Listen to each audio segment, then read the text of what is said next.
I was just scrolling through Google News and I happened chance upon an article that kind of caught my attention. It wasn't a surprise to me, but it's about a person, a man, who he basically is sharing that he was fired over one LinkedIn post. Which, again, for me, that's not surprising because I hear stories and so many people do reach out to me who are like, I want to build my personal brand, but I don't want HR knocking on my door.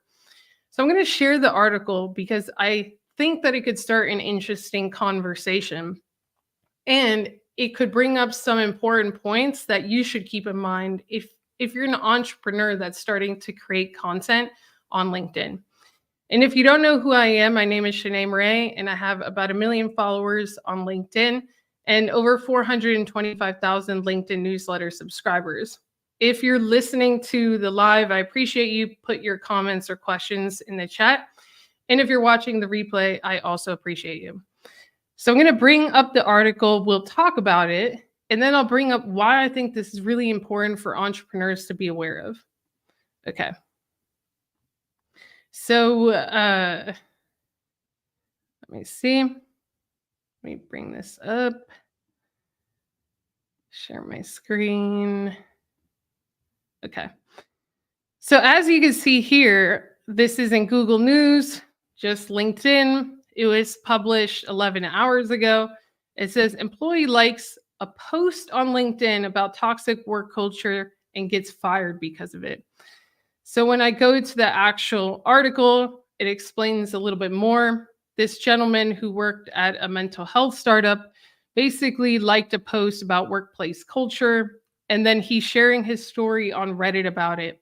And he claims that because he liked this post, he was actually fired for liking a post about toxic workplace or toxicity in the workplace from, ironically, a mental health startup. So he shares, I had the displeasure of joining a mental health startup company that was extremely toxic. Toxic manager, weird rules, dynamics. The manager honestly made my life living HE double hockey stick. She was extremely hostile. The CEO was too. The toxicity affected me so badly that people around me got to know about it. There were times when I would cry in the office toilet. It was that bad. I was let go. Okay, so I was let go because I liked a post on LinkedIn that talked about toxic workplaces. This is something that I'm so passionate about, employee mental health. So liking a post didn't seem to do any harm. Not only that, the post itself sounded very, very relatable. The next thing I know, my CEO calls me over and fired me saying she can't work with me because apparently I'm spreading wrong things about the company. We talk so much about speaking up about workplace issues, but the reality is, if anyone actually talks about such issues, they're often let go. Is our fate to work by keeping our mouth shut, regardless of how horrible things are, which is terrible. Now, I wanted to bring up this post because I didn't see the comment that he exactly made on LinkedIn. I'm not here to say that whether he did was right or wrong. I don't have the full context of the situation. But the thing is that when people start to create on LinkedIn, one of their frustrations can be, oh, I'm not getting engagement like I do on Instagram, or I'm not getting engagement like I do on Facebook, on TikTok. And we have to understand this kind of side of it. A lot of the people, especially if your market is still in the corporate world, operates under kind of these unspoken rules that if they like a post related to something that could work against them on LinkedIn, their boss, their colleagues, their management, whatever, could be watching. Their coworkers could be watching, and they could get in trouble for it. So a lot of the engagement on LinkedIn is what is called dark social. So a lot of people will watch your content, will read your content, will consume your content, listen to your content even, but they may never give you a like or any type of share or comment openly.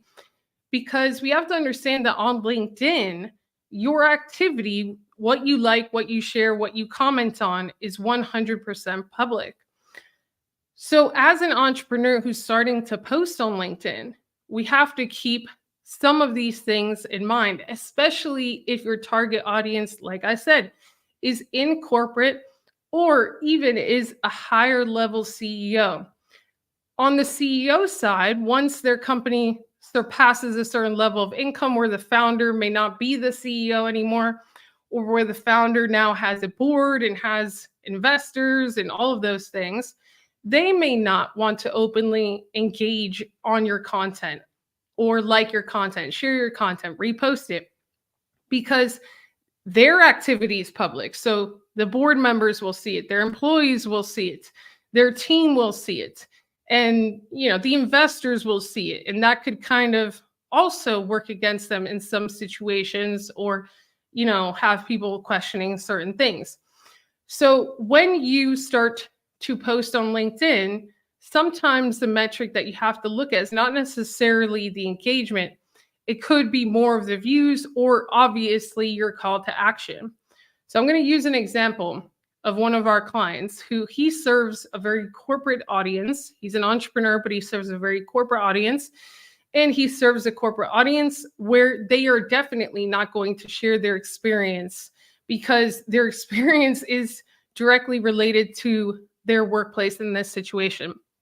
So he is an attorney, and he helps represent women who are in toxic workplaces, specifically those going through pregnancy. So in maternity cases, and also protecting perimenopause and menopause situations. So in his content, we are extra aware that they are not going to come out on a post and say, yes, I'm experiencing this, or this is my situation, because they know that their boss is tracking their activity, or at least very aware of their activity. So what we do is he shows up, he educates, but he leads them to the email. And that is how he gets clients. They will directly email him and then schedule a call. Everything is off of LinkedIn. A lot of these people are even hesitant sometimes to go to the DMs. So, one of our clients in our cohorts recently shared that when she was at her financial firm, the firm actually had this software that tracked absolutely everything that they engaged with. So everything that someone liked, commented on. And I don't know if this is possible, but she claimed that it was also possible to do, in the personal messages. I'm not sure, right? I've never heard of a software like that. But the thing is that even if it's not, the idea that it could track in the DMs could hinder that type of response. So if your audience is in a particular sector of people that is still very heavily involved in corporate, or that even still serves B2B. So they still basically, their livelihood is dependent on these huge corporations because their contracts are huge B2B contracts. It's not that they're an employee, they're an independent consultant, but it's kind of, I've had scenarios where clients have been independent consultants and they have to even sometimes think twice about what they engage with, what they post. And they're operating within their own business, because potentially engaging with and posting the wrong thing on LinkedIn, their big corporate consulting client could see that and, ask questions. So as an entrepreneur, whenever you're creating content, especially if it's more towards an audience that's in corporate, around something more sensitive where they're not going to openly come out and say, hey, I'm experiencing this at work. Hey, for divorce coaches, yes, I'm getting a divorce, this and that. You have to lead them off of the platform, whether that is a consultation or email or whatever. And you have to reassure them that, that is going to be private.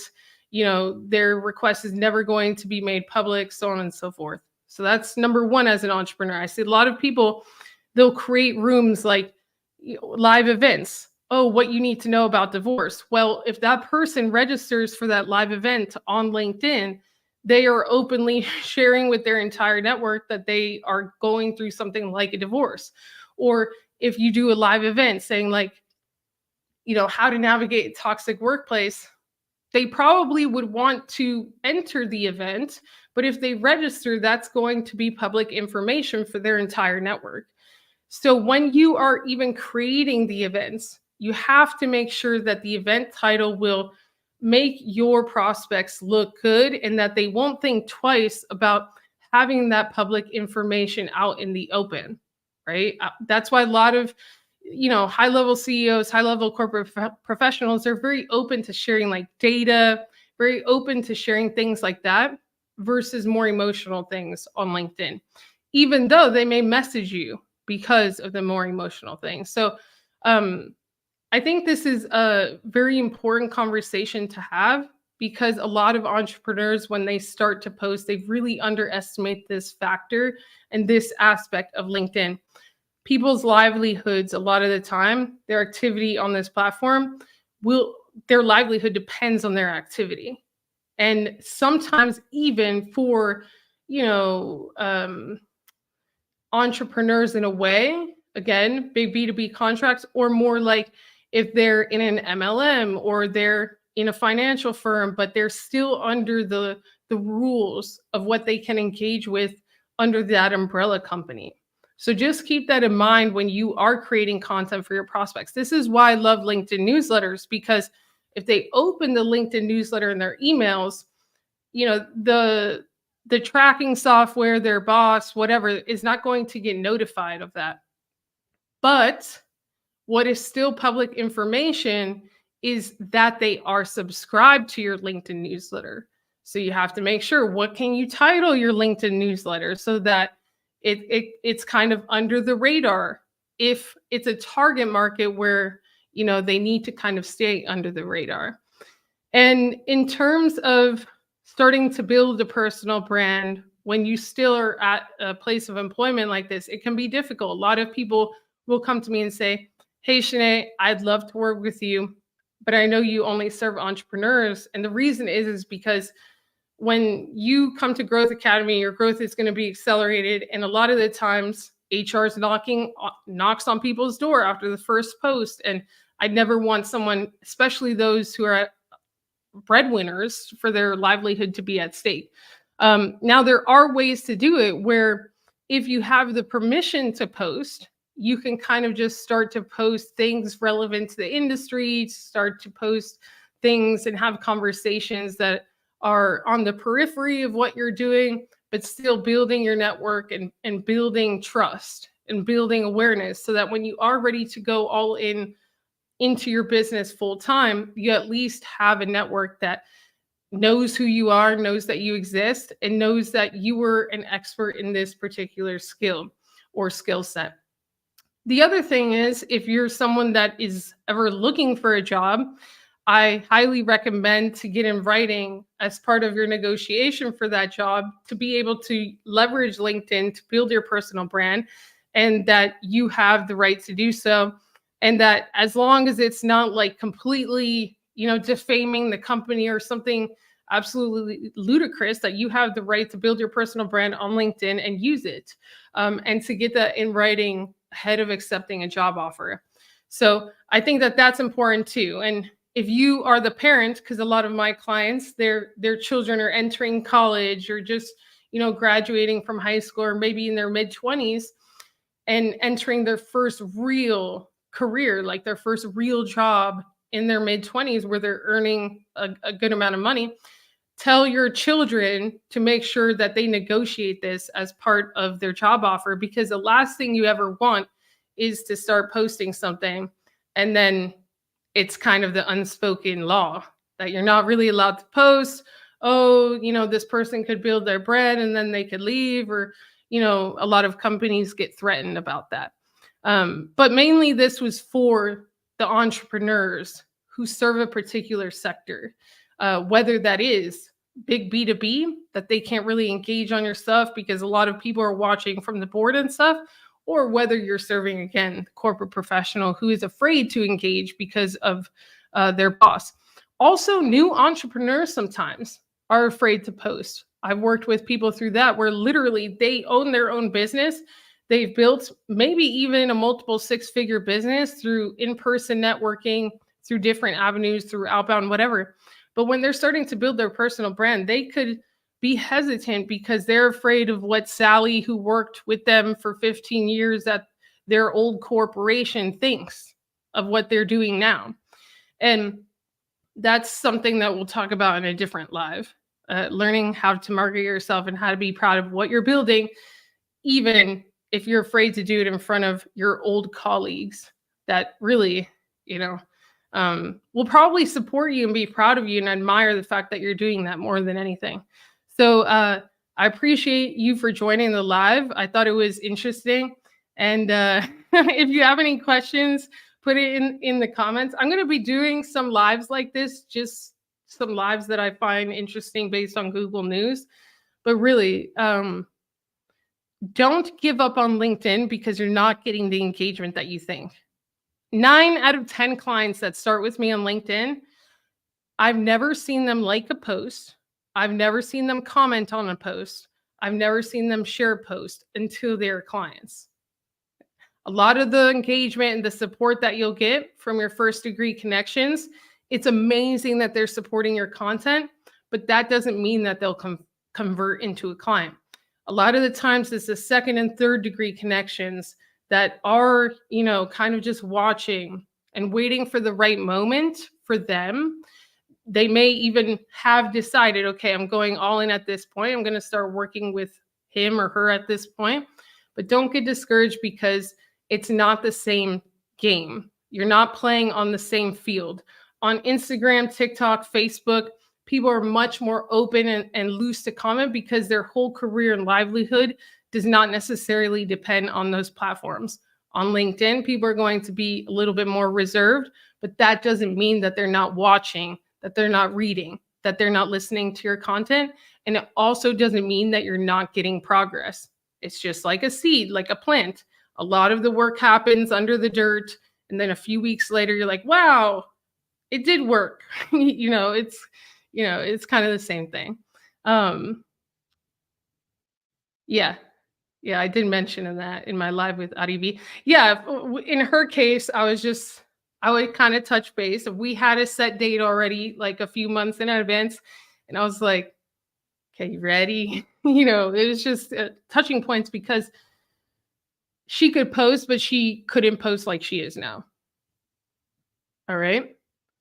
And of course, when someone has a certain level of income, that income can really also be their downside. Like when I went all in on entrepreneurship, I didn't have much to lose. I had a very tiny income. The worst thing that could happen, I could just go get another job, but when you have a very high level income to lose, like it's just a different territory. You have to plan accordingly, especially when you're responsible for others. So I just wanted to mention this because it's something to keep in mind as you start to build your personal brand on LinkedIn. And if you have any questions about this specifically, let me know. Now, there are ways like polls where their votes can kind of be anonymous, like the LinkedIn newsletters where they can receive information and not necessarily be tracked. But just always think in mind when you're posting on LinkedIn, this post, it's okay if it doesn't get the engagement, but I'm letting them know that they could DM me or email me or whatever, letting them know. Other posts could not necessarily be about whatever it is that you sell. It could be something based on an authority that makes them look good, that they really trust, that their industry really trusts. And I'll come with examples of that, but I'm heading to the gym and I just wanted to kind of pop in here. Yeah, you see with my hair up, pop in here and kind of just share this. I'll see you all tomorrow. I'll be live tomorrow. I'll also be live on Saturday. So just make sure that you check in on the channel, share it with at least one friend. God bless you. Ciao.